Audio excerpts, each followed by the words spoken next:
we keep saying it's like a once-in-a-lifetime experience for us because we truly had the best time ever.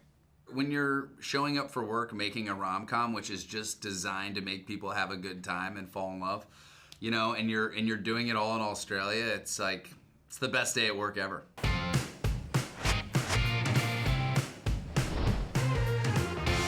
So I was sitting in the stands at the MTV Awards.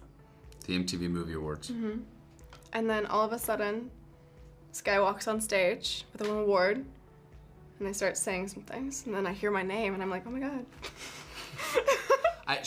Sydney won Best Fight for Euphoria at the MTV Movie Awards, and I hand her golden popcorn.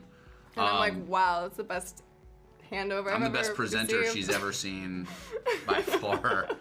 If you need me to give anybody popcorn handing lessons, it's one of my stronger suits.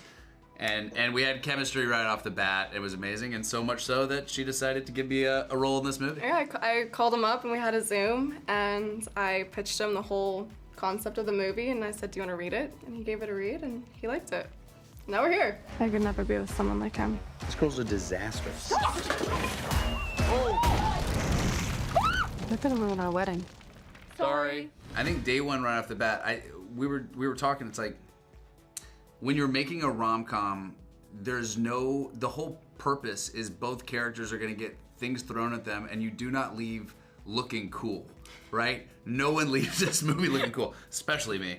But the thing about it is a rom-com is all about making people laugh. It's all about, you know, being vulnerable and looking silly, and the key to a great partner in that journey is someone who's not afraid to look dumb and who's in it with you and not protective. And Sydney's just vulnerable. She just throws her heart onto film and throws herself in the deep end and is the first person to be goofy in front of everybody. And I think that's the one thing that we had, is that we both just had the best time looking stupid on this movie together. And I think it makes for really, really great chemistry.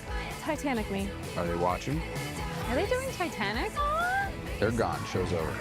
Oh my god. Well, I mean, we sold a rom-com. We were filming. It was so many. We were just filming a really fun, amazing movie. I mean, look, the fun part is Sydney has been I don't know, I would call you an internet sensation for a while. This is my first leap into that foray. Anytime you're near Sydney, I realized you get the full force of her fame. But look, the best part about it is we truly love each other and we respect each other. We had the greatest time making this thing. And I think people saw just how much fun we actually were having. It's so true. It's so true. And when you see this movie, you do really see... You see it and you understand it. Yeah. And it's just, it makes you walk away, hopefully filled with love and joy and... some people maybe tears. Yeah. Do you have a mole or something on your butt? No. What the fuck? One might be in you. I'm good. It's probably a better way to check than what I did. To psych yourself up for that, I think that's again, that goes back to, I would say, the chemistry thing and being goofy. It's like, if you feel like you're naked, you know, in front of people, then you're gonna feel naked. And if you're just like, screw it, we're just all having goofing a around, good time and I have to go to work in a sock again, then you're just like, yeah, whatever. When you're with someone that you feel comfortable with and you're having a good time and it's constant just laughter 24/7, you don't really feel the layer of no layers. You don't feel the layers of no layers, yeah. That was a moment where I thought, this could be the end of my career, right here, right now on this cliffside. I've never quite. I think I've seen. Have you? You're the only person who's seen it. Yeah. That's Yeah, it's a weird angle, I'd say. You know. We're really good friends. No way. Honey, look who's here. Who is it? My ex, Jonathan. My parents have been trying to get us back together. He's like a son to us. We all got to watch my best friend's wedding with Dermot. We wanted to bring back just that nostalgia of an old rom-com, and we're like, this is honestly one of the best of all time, and we're so lucky to have Dermot in this movie with us.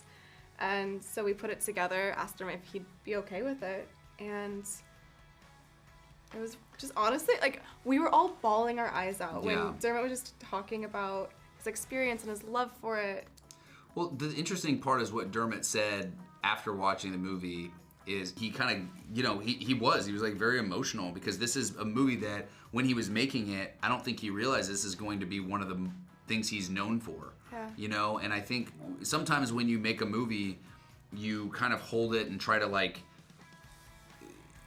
at the time, sometimes you're not proud of things. And he said, you know, Glenn, like, you know, as a man in a rom-com, he's like, don't you know, be ashamed of being a man in a rom-com. He's like, to represent love in movies is the most beautiful thing you can take on. And it really made me think completely different about the experience. And I think for a guy like that who's been on the other side of it, to be a part of one of those really epic rom-coms, and for My Best Friend's Wedding is kind of a real tonal comp to this movie. And a lot of people, after they watch our movie, say it's a lot like My Best Friend's Wedding. So I feel like, I don't know, I think there was something really magical about that theater It felt that like night. a very, very magical moment.